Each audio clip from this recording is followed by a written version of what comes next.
Bharat, south Asia और world view के context में हम जियो पॉलिटिक्स के एनालिसिस तो करते रहते हैं और आप हमें अरसा दराज से देख रहे हैं। लेकिन जब हम भारत की बात करते हैं तो हमें ये सोचना पड़ता है कि भारत कैसे एट पार आ सकता है दुनिया की पावर्स के। ये क्वेश्चन एक बार फिर एराइज होता है इस कोरोना पेंडेमिक की सेकंड डेडली वेव के कॉन्टेक्स्ट में। हमने देखा कि भारत, जिसको दुनिया की फार्मेसी समझा जाता है और है भी, और वहाँ से वैक्सीन पूरी दुनिया को गई, मेडिसिन्स गई, और जब भारत पे खुद टफ टाइम आया सेकंड वेव पे तो हमें भारत की अपनी हेल्पलेसनेस का अंदाज़ा हुआ। और ये किसी भी देश में हो सकता है, ये अमेरिका में भी हुआ, अमेरिका में भी हो सकता है, कहीं पर भी हो सकता है। लेकिन भारत की जब हम बात करते हैं तो हम 5 ट्रिलियन इकॉनमी की तरफ बढ़ते हुए दिखाई देते हैं। लेकिन हमें ये सोचना है कि क्या हमें करना है और जिससे हम वाकई ही आगे बढ़ सकें। आने वाले दिनों में टैग टीवी में जियो पॉलिटिक्स से हट के मैं सोशल इश्यूज़ पर भी एक शोज़ की सीरीज़ शुरू कर रहा हूं, जो भारत में इनसिक्योरिटीज़ जो हैं, जो वहाँ पे जनता रहती है, उनकी डिफरेंट इनसिक्योरिटीज़ हैं फॉर द पास्ट 72 ईयर्स, चाहे वो पॉलिटिकल लेवल की हो, चाहे सोशल लेवल की, चाहे इकोनॉमिक लेवल की। उस पर भी हम एक सीरीज़ ऑफ टॉक्स ला रहे हैं और इसके साथ साथ जो सोशल इश्यूज़ हैं उस पर भी हम खुल के बातचीत करेंगे। लेकिन आपने नोट किया होगा कि टैग टीवी पर बीट्स के नाम से Bharat education and technology series के सिलसिला में एक इनिशिएटिव हमने कुछ महीनों से शुरू किया हुआ है, उसको हम आगे बढ़ा रहे हैं। आपने इंटरनेट पे बहुत सारे जो यूट्यूब के ऑनलाइन चैनल्स देखे होंगे, वो बहुत बढ़िया काम कर रहे हैं, जहाँ पर एग्ज़ाम्स की तैयारी, एग्ज़ाम्स के लिए सपोर्टिंग मटेरियल देने का काम होता है। हमारी कोशिश है कि बीट्स पे हम इस तरह के वीडियोस भी आपको दें, मगर उससे बढ़कर हम जो फ्यूचर टेक्नोलॉजी है उसकी बात करें। देखिए, कनाडा में बैठ के मैं महसूस करता हूँ, या हमारे बीट्स के जो साथी अमेरिका में हैं और जो यूके में हैं, वो महसूस करते हैं कि UK, US, Canada, Australia, western world में टेक्नोलॉजी के कॉन्टेक्स्ट में जो फ्यूचर है वो उसको देखा जा रहा है। लेकिन भारत में भी इसको देखा जा रहा है, मगर मिसिंग है। हम भारत का अगर बेंचमार्क करें चाइना के साथ, चाइना भी बहुत आगे निकल गया, जो बिल्कुल उसी रीजन में है, भारत की बगल में है। इन सब बातों पे आज मैं एक बहुत ही जानी पहचानी ऑनलाइन एजुकेटर दोस्त को आपके साथ परिचय करवा रहा हूँ, जो वैसे तो आप जानते ही हैं, लेकिन हम टैग टीवी पर उनको पहली बार ला रहे हैं। मैं वेलकम करता हूँ जम्मू से वेरोनिका जी का। जी वेरोनिका जी। नमस्ते ताहिर जी, बहुत बहुत शुक्रिया आपका। फीलिंग ऑनर्ड कि आपके साथ हम आज पैनल डिस्कशन पे बात करेंगे।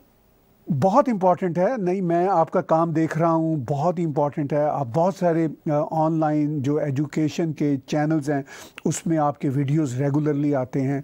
खुद आपने बायोटेक्नोलॉजी में मास्टर किया हुआ, इसके साथ साथ आप जुड़ी हुई हैं जो मॉडर्न प्रोग्रेसिव साइंटिफिक अप्रोच है उसके साथ। मैंने अभी थोड़ा सा परिचय करवाया। उस परिचय के आप पस मंज़र में मुझे ये बताइए कि जो चैलेंजेस हमें यहाँ पे बैठ के महसूस होते हैं कि भारत को मॉडर्न टेक्नोलॉजी के साथ उसी तरह जुड़ना चाहिए जिस तरह वेस्टर्न वर्ल्ड या चाइना जुड़ा हुआ है, ये जो एक अवेयरनेस है या फीलिंग है, ये भारत में कितनी है इस वक्त? जी ताहिर जी, बिल्कुल बहुत अच्छा सवाल आपने पूछा जिस पे मैं बात करना चाहूँगी। रिसर्च, साइंस एंड टेक्नोलॉजी में रिसर्च को लेकर कि भारत में क्या पर्सपेक्टिव्स हैं, ऑन ग्राउंड क्या पर्सपेक्टिव्स हैं और गवर्नमेंट की क्या पॉलिसीज आ रही हैं, किस तरह से लोग मॉडर्न साइंस एंड टेक्नोलॉजी को देख रहे हैं। वैसे तो मैं बहुत सारे लेक्चर्स जो है साइंस एंड टेक्नोलॉजी पे रिसेंटली बनाती रहती हूँ। सो एक पर्सपेक्टिव बना रहता है कि बाहर के देशों में क्या हो रहा है, जो ज़्यादा डेवलप्ड कंट्रीज हैं वो हमसे कितना आगे हैं, और डेफिनेटली इंडिया भी बहुत अच्छा कर रहा है साइंस एंड टेक्नोलॉजी में, लेकिन हमको हमारे लूप एंड होल्स पे ज़रूर बात करनी चाहिए। और यहाँ पे मैं बहुत ही बेसिक से शुरू करना चाहूँगी कि साइंस एंड टेक्नोलॉजी की रिसर्च में इंडिया में क्या प्रॉब्लम्स है। अदरवाइज हम यहाँ पे यूजुअली आप देखेंगे लोग फंडिंग के बारे में बात करते हैं, इंटेलिजेंस की बात करते हैं, ब्रेन ड्रेन की बात होती है, क्योंकि हमारे बहुत अच्छे साइंटिस्ट रिसर्चर्स जो इंडिया से एजुकेशन लेते हैं और बाहर के देशों में जाके सर्व करते हैं, क्योंकि कहीं ना कहीं कमी जो है वो हमको यहाँ पे दिखती है। लेकिन डेफिनेटली अब बहुत सारे प्रोजेक्ट्स जो हैं वो आ रहे हैं रिसर्च को लेकर, और जो यंग माइंड्स हैं, इग्नाइटेड माइंड्स हैं, उनको यहाँ पे बूस्ट किया जा रहा है कि वो इसको अपना पैशन लेके आगे चलें, और जो पूरी फंडिंग भी है उनको दी जा रही है प्रोजेक्ट्स को लेकर कि इस रिसर्च को आगे बढ़ाया जाए। तो आप आगे कंटिन्यू कर सकते हैं। देखिए, बात यह है कि रिसर्च की जब बात होती है तो हम गवर्नमेंट से बहुत एक्सपेक्ट करते हैं। गवर्नमेंट जितना भारत का मैक्सिमम कर सकती है अपने जीडीपी के वो पूरे के पूरे उसको पेश नज़र रखते हैं, वो तो करती ही है और करना भी चाहिए। लेकिन हम अमेरिका में, यूरोप में देखते हैं कि जो यहाँ की बड़ी बड़ी कंपनीज हैं रिसर्च की, वो भी उसमें अपना योगदान डालते हैं। और ख़ास तौर पर जो फार्मास्यूटिकल कंपनीज़ हैं, जो डिफेंस में हैं, जो आर्टिफिशियल इंटेलिजेंस की इंडस्ट्रीज़ हैं, वो उस रिसर्च में अच्छी खासी फंडिंग करते हैं जो उस देश को चाहिए। मुझे रजी मल्होत्रा जी ने मेरे शो में कई बार कहा कि भारत में अनफॉर्चुनेटली ऐसा नहीं हो रहा। आप वहाँ भारत में बैठी हुई हैं, तो जो भारत की इंडस्ट्रीज़ हैं वो सिर्फ और सिर्फ पैसा कमाने में इंटरेस्टेड हैं या रिसर्च में भी कंट्रीब्यूट कर रही हैं? अगर कर रही हैं तो कितना कर रही हैं और कितना करना चाहिए? जी बिल्कुल। अब मैं बात करूंगी, जैसे आपने कहा कि गवर्नमेंट बिल्कुल सपोर्ट कर रही है, तो यहाँ पे मैं एक चीज मेंशन करना चाहूंगी। STIP, science and technology innovation policy, जो 2020 में अभी इन्होंने शुरू की। इससे पहले 2013 में ये पॉलिसी बनाई गई थी, एक लंबा गैप हमने देखा। इसके बाद हमारी यहाँ पे आती है साइंस पुलिस फोरम। इन्होंने एक बहुत अच्छा कॉन्सेप्ट शुरू किया कि जो रिसर्चर्स हैं हम उनसे पूछें कि आपको कहाँ प्रॉब्लम आ रही है और उस पे पॉलिसी बनाई जाए। अब वैसे इंडिया में आप एक ट्रेडिशनल अप्रोच देखेंगे साइंस एंड टेक्नोलॉजी में रिसर्च को लेके, जिसको हम बोलते हैं टॉप टू डाउन अप्रोच, कि जो पॉलिसीज हैं वो ऊपर बनाई जाती हैं और फिर नीचे पॉलिसी जो है ग्राउंड लेवल पे वो इम्प्लीमेंट की जाती है। अब इस टॉप टू डाउन अप्रोच का क्या प्रॉब्लम रहता है इंडिया में कि ग्राउंड में जो स्टेक होल्डर्स हैं उनकी क्या प्रॉब्लम आ रही है उसको हम समझने की कोशिश नहीं करते और हम पॉलिसी ले आते हैं। लेकिन अब इस प्रोसेस को चेंज किया जा रहा है ताकि हम उन स्टेक होल्डर्स को इन्वॉल्व करें कि रिसर्च में कहाँ कमी आ रही है। अब देखिए, रिसर्च के ताहिर जी दो पहलू रहते हैं जो कि बहुत इंपॉर्टेंट हैं, टू साइड्स हैं। एक रिसर्च की साइड होती है जो लोग रिसर्च करते हैं, जैसे कि आपके साइंटिस्ट हो गए, आपके एकेडमिक्स में जो प्रोफेसर्स इन्वॉल्व हैं, उसके बाद आपके PhD स्कॉलर्स हो गए। दूसरा यूनिट आता है इसका जिसको आप कह सकते हैं एडमिनिस्ट्रेटिव वर्क। अब जो लोग रिसर्च करेंगे, अगर हम हाई एंड रिसर्च की बात करें, जब भी हम क्योंकि प्राइवेट सेक्टर में हमको हाई एंड रिसर्च ज़्यादा दिखती है और जो हमारे गवर्नमेंट फंडेड इंस्टीट्यूट्स हैं या फिर जो हमारे एकेडमिक्स की यूनिवर्सिटीज़ हैं, वहाँ पे हमको बेसिक रिसर्च मिलती है। बट हैविंग सेड दैट, जब हम हाई एंड रिसर्च भी करते हैं उसके पीछे एक बहुत बड़ा लिटरेचर रहता है जिसको एक रिसर्चर को पढ़ना पड़ता है हाई एंड रिसर्च करने के लिए। That means time consuming process है रिसर्च, और एक रिसर्चर के लिए टाइम इज द करेंसी।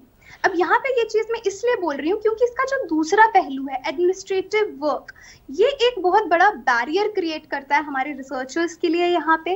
क्योंकि यहाँ पे मैं एक प्रोफेसर थे गगनदीप जी, उनको मैं सुन रही थी किसी पैनल डिस्कशन में। उन्होंने कहा कि उनके पूरे करियर में उन्होंने गवर्नमेंट फंडेड प्रोजेक्ट्स को अवॉइड किया है। जैसे आपने कहा कि गवर्नमेंट जरूर बहुत फंड करती है, लेकिन बहुत सारे रिसर्चर्स जो हैं वो गवर्नमेंट फंडेड प्रोजेक्ट्स को अवॉइड करते हैं क्योंकि वहाँ पे एडमिनिस्ट्रेटिव वर्क जो है वो बहुत रहता है, पेपर वर्क बहुत रहता है। तो जो चीज़ मैंने की कि time is the currency for the researcher, अगर उसको एडमिनिस्ट्रेटिव वर्क भी करना पड़ेगा, that suppose I am working in a lab, आज मेरे एक्सपेरिमेंट का एक बहुत इंपॉर्टेंट डे है, मुझे कुछ पर्टिकुलर रिएजेंट्स चाहिए, एंजाइम्स चाहिए, अगर मेरे लैब में आज वो अवेलेबल नहीं है, मेरा पूरा का पूरा पिछले 2 महीने की मेहनत फेल हो जाएगी।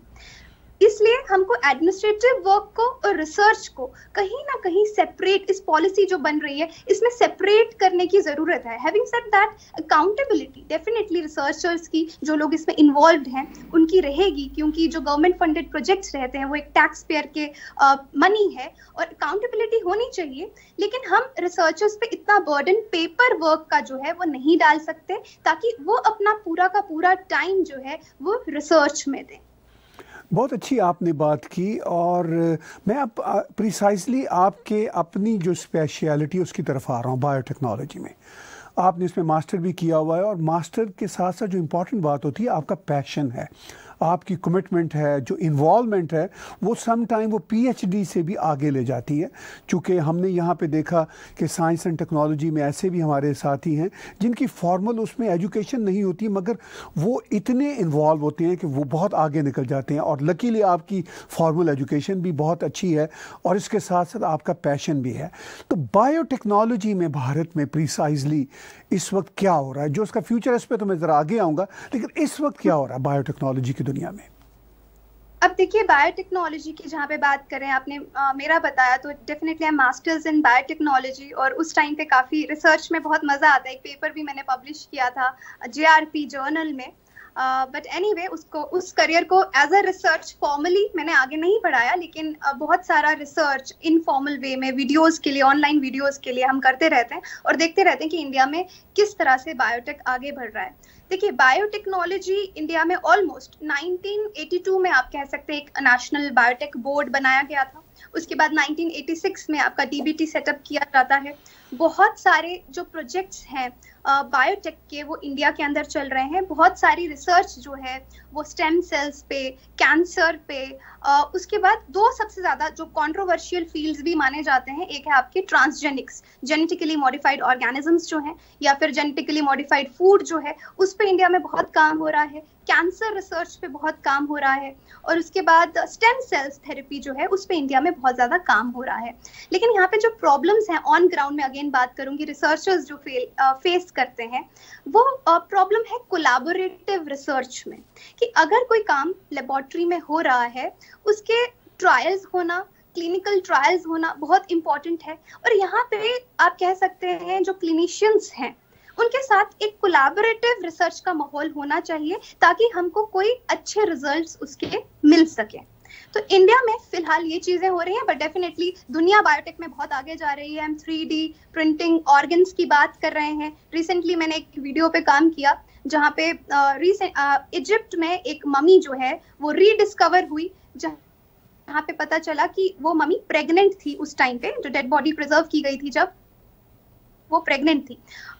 उसके बाद एक जो ममी थी, उससे इन्होंने क्या किया, बायोटेक्नोलॉजिस्ट ने वोकल कॉर्ड से वॉइस रीजनरेट की, जो कि बहुत मुश्किल चीज है। तो इस चीज में दुनिया बहुत आगे भी चल रही है। लेटेस्ट एक और रिसर्च में आपको बताना चाहूंगी, I am forgetting the name of the laboratory, वहां पे मंकी के जो स्टेम सेल्स हैं उसको ह्यूमन एम्ब्रियो के साथ, ह्यूमन एम्ब्रियो के स्टेम सेल्स को मंकी एम्ब्रियो में ट्रांसप्लांट किया गया, और वो एम्ब्रियो 19 डेज के लिए वायबल भी रहा। तो बायोटेक में आप कह सकते हैं 3D प्रिंटिंग ऑर्गन्स के लिए, और ये जो एम्ब्रियोनिक रिसर्च है इस पे बहुत ज़्यादा काम हो रहा है। भारत में फ्यूचर जो है बायोटेक्नोलॉजी का, या बायोटेक्नोलॉजी की जो फ्यूचरिस्टिक टेक्नोलॉजी है, वो किस हद तक हो रही है और कितना आगे उसका पोटेंशियल है? हाँ, जैसे आपने फ्यूचर टेक्नोलॉजीज की बात की, तो फ्यूचर टेक्नोलॉजीज में हमारे ये जो जेनेटिक रिसर्च है, ट्रांसजेनिक्स पे रिसर्च है, जैसे मैंने आपको ऑलरेडी बताया, इस पे बहुत काम हो रहा है। लेकिन प्रॉब्लम हमको कहाँ आती है, जिस तरह की कमेटीज बनाई जाती हैं, अप्रूवल्स नहीं मिलते, अप्रेजल्स नहीं मिलते।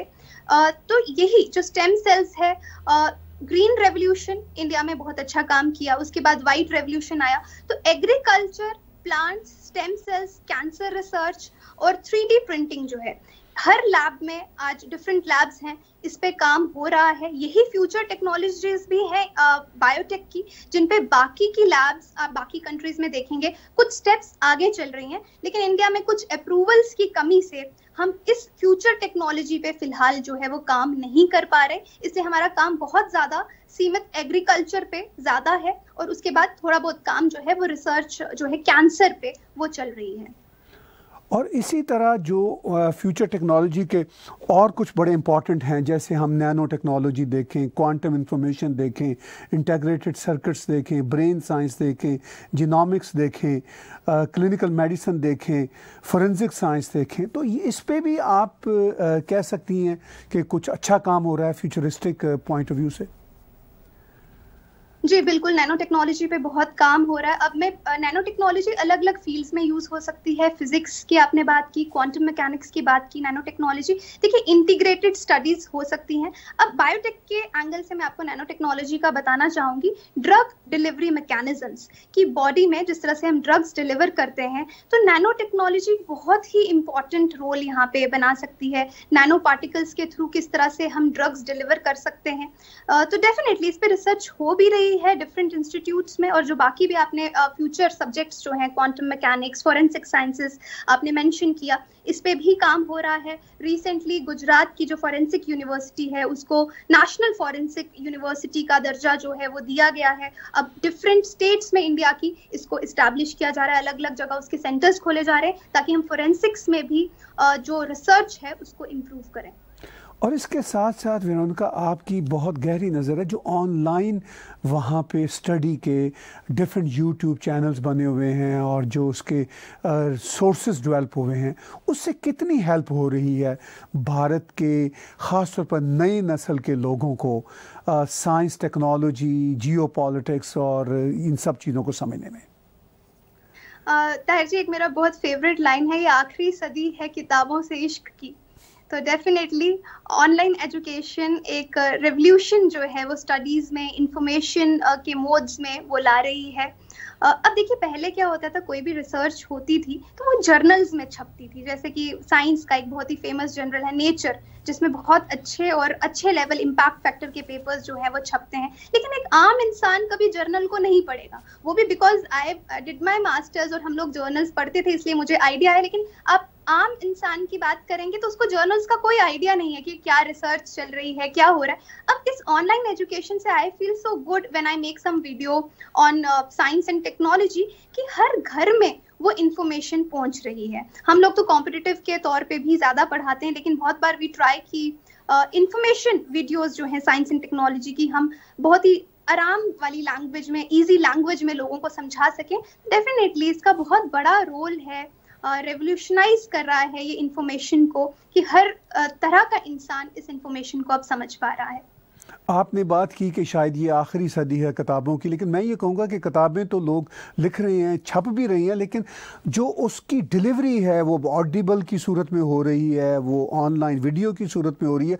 लेकिन एक जो बुनियादी फाउंडेशन तो चाहिए नॉलेज की, वो वही रिसर्च पेपर्स हैं, वो वही बुक्स हैं, और उसके बगैर तो नहीं होगा। सिर्फ आगे बुक्स का जो डिलीवरी का मोड है वो चेंज हो रहा है। बिल्कुल बिल्कुल ठीक है ना, जैसे ई बुक्स पे जा रहे हैं, लेकिन जब तक वेरोनिका पेपर नहीं लिखेंगी और वो कोई बुक नहीं लिखेंगी तो बात आगे तो नहीं जाएगी। अच्छा, जो मैं भारत में जो ख़ास तौर पर ऑनलाइन यूट्यूब चैनल ख़ास तौर पर देख रहा हूँ, तो उसमें मुझे एक लगता है कि ट्यूटोरियल वीडियो ज़्यादा होती हैं, जैसे बच्चों को, लोगों को, इवन जो आईएसपी के जो कैंडिडेट्स हैं उन सब को अट्रैक्शन होती है कि हम यूट्यूब पे जाएं और मोटी मोटी किताबें पढ़ने की बजाय वहाँ से सीख लें। और इस सिलसिला में कोई अब तो दर्जनों, क्या मैं तो कहूँगा कोई 50-100 चैनल मुझे नज़र आते हैं, एक जंगल सा बन रहा है। तो उसका क्या आपको लगता है कि ये नॉलेज की खातिर लोग जा रहे हैं ज़्यादा, या एग्ज़ाम पास करने के लिए और एग्ज़ाम का इल्म हासिल करने के लिए जा रहे हैं? जी ताहिर जी, यहाँ पे मैं आपको बताना चाहूँगी, आपने बिल्कुल सही कहा कि किताबें लिखी जाएंगी तभी उनको आगे हम डिलीवर कर पाएंगे।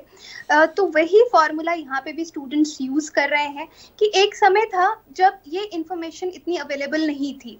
इवन कि 2010-11 में जब हम लोग भी पढ़ रहे थे, कोई प्रॉपर गाइडेंस, हम किताबें पढ़ते थे, उसमें बहुत ज़्यादा हमारा वक्त जाता था, शायद जो एग्ज़ाम के लिए ज़रूरी नहीं भी था वो जाता था। अब जो स्टूडेंट्स पर्टिकुलरली एग्जाम्स की तैयारी कर रहे हैं, एग्जाम एक स्ट्रीमलाइन प्रोसेस रहता है, एक सिलेबस रहता है, उसमें आपको गाइडेंस और मेंटोरिंग की बहुत ज़्यादा ज़रूरत रहती है। अब जो लोग रूरल इंडिया से बिलोंग करते हैं, जो प्रॉबेबली बहुत अच्छे इंस्टीट्यूट्स में नहीं जा सकते, तो उनको वो गाइडेंस और मेंटोरिंग इन यूट्यूब वीडियोस से मिल रही है। ऐसा नहीं है कि वो किताबें नहीं पढ़ रहे हैं, आपने भी यही चीज़ कही कि किताबें पढ़ना बहुत इंपॉर्टेंट है, किताबें लिखी जाना इंपॉर्टेंट है। वो किताबें पढ़ते हैं, लेकिन जहाँ पे उनके डाउट्स रहते हैं, कुछ समझ नहीं आता, जैसे पहले उनको अच्छे टीचर तो हर कोई अच्छा होता है, लेकिन मे भी उस तरह की गाइडेंस या मेंटोरिंग नहीं मिलती थी, तो उसके लिए अब वो यूट्यूब भी देखते हैं जहाँ से उनके डाउट्स बहुत इजीली सॉल्व हो जाते हैं। और अब मैं आता हूँ इस तरफ कि हमने भी टैग टीवी से एक इनिशिएटिव बीट्स के नाम पे लिया, आपकी नज़र उस पर पड़ी होगी, बल्कि हम आपकी थोड़ी सी गाइडेंस भी उसमें लेना चाहेंगे। तो उसमें हम ये कोशिश कर रहे हैं कि ट्यूटोरियल वीडियोस भी धीरे धीरे बनाएं, मगर पैनल डिस्कशंस भी हों, जैसे आपके साथ हो रही है। इससे पहले भी हमने कुछ उसके एक्सपेरिमेंट्स किए, लेकिन हमारा ज़्यादा ज़ोर नॉलेज बेस पे है और रिसर्च बेस पे। हम चाहते हैं कि ज़्यादा हम काम जो फ्यूचरिस्टिक एस्पेक्ट्स ऑफ टेक्नोलॉजी हैं उस पर बात करें, चूँकि वेस्ट में, चाइना में ये बहुत बड़ा फोकस है। तो आपको ये हमारी कोशिश कितनी कामयाब नज़र आती है? इस पर क्या लगता है आपको, हम क्या कोई ट्रैफिक हासिल कर सकेंगे? जी ताहिर जी, मैंने आपकी वीडियोस देखी हैं, बीट्स की जो भी आई हैं, बहुत अच्छे वीडियोस हैं और मैं खुद भी उनको फॉलो कर रही थी, क्योंकि बहुत अच्छे से एक बहुत ही बेसिक लैंग्वेज में जो हाई एंड रिसर्च है उसको वहाँ पे बताया जा रहा है। Definitely maybe it will take time, क्योंकि इंडिया की अगर मैं स्पेसिफिकली बात करूँ तो कई बार जो स्टूडेंट्स हैं वो एग्जाम ओरिएंटेड वीडियोस ज़्यादा देखते हैं, बट एक बहुत बड़ा तबका है जो इस तरह की वीडियोस को समझना चाहता है जस्ट फॉर पैशन, अपनी नॉलेज इंक्रीज करने के लिए।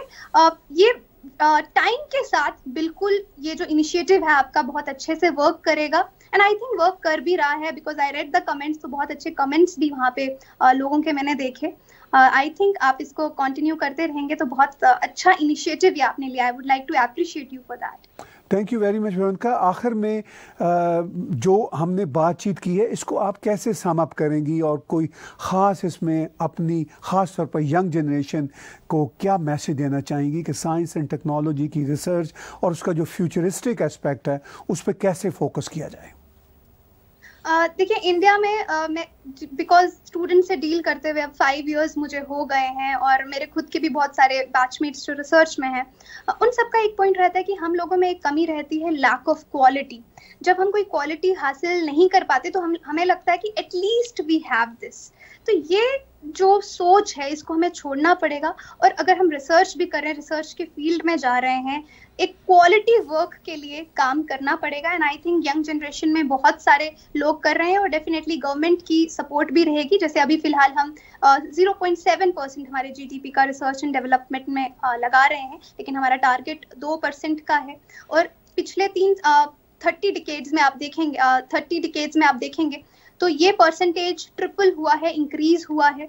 और इसी तरह से गवर्नमेंट की सपोर्ट मिलती रहेगी, और राइट लोग जो पैशन समझते हैं रिसर्च को, वो रिसर्च फील्ड में आएंगे, तो ये जो फील्ड है हमारा इंडिया में, जो रिसर्च है, मॉडर्न टेक्नोलॉजी है, साइंस एंड टेक्नोलॉजी, वो बहुत अच्छे से ग्रो करेगा। और definitely coupled with online education, इस तरह से जैसे आपने बीट्स का चैनल जो शुरू किया, कॉमन लोगों को भी ये रिसर्च समझ में आएगी, क्योंकि कोविड के टाइम पे आई एम वॉचिंग कि लोग बहुत इंटरेस्ट ले रहे हैं रिसर्च में। तो यही कोविड का रीजन आगे यूज करके हम लोगों को और इंटरेस्ट अगर साइंस एंड टेक्नोलॉजी में ऑनलाइन मीडियम से भी देंगे तो ये बहुत फायदा करेगा। आपने सही कहा कि अगर हम लास्ट 30 इयर्स में भारत में देखें, कंट्रीब्यूशन जो रिसर्च के लिए है वो थोड़ा बल्कि काफ़ी बड़ा है, मगर इसको बहुत बढ़ने की ज़रूरत है। और ये बात आप भी कह रही हैं, हम सब बार बार कहते हैं, जब तक बड़ी बड़ी इंडस्ट्रीज़ रिसर्च में अपना हिस्सा नहीं डालेंगे तब तक रिसर्च का जो लेवल है वो बहुत आगे नहीं जाएगा। बहुत शुक्रगुजार हैं वेरोनिका, आज आपने हमें वक्त दिया और जो भारत में ग्राउंड सिचुएशन है उसके साथ हमें इंट्रोड्यूस किया। Thank you very much for your time. Thank you so much.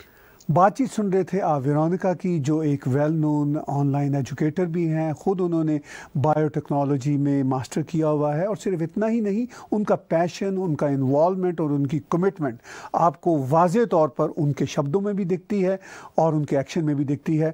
आज का ख़ुसूसी शो बीट्स में देखने और सुनने का बहुत शुक्रिया। The beats for you North America में बसने वाले भारतीयों का एक ऐसा इनिशिएटिव जिसका मकसद भारत की एजुकेशन और साइंस की डेवलपमेंट की बढ़ोतरी में अपना योगदान करना है। भारत की तालीम और साइंस का कंपैरिजन होगा चीन और अमेरिका के साथ। बीट्स में आप देखेंगे talk shows, panel discussions, tutorial videos and documentaries. Subscribe Beats YouTube channel, like Facebook page and Instagram. Visit its website thebeatsforyou.com.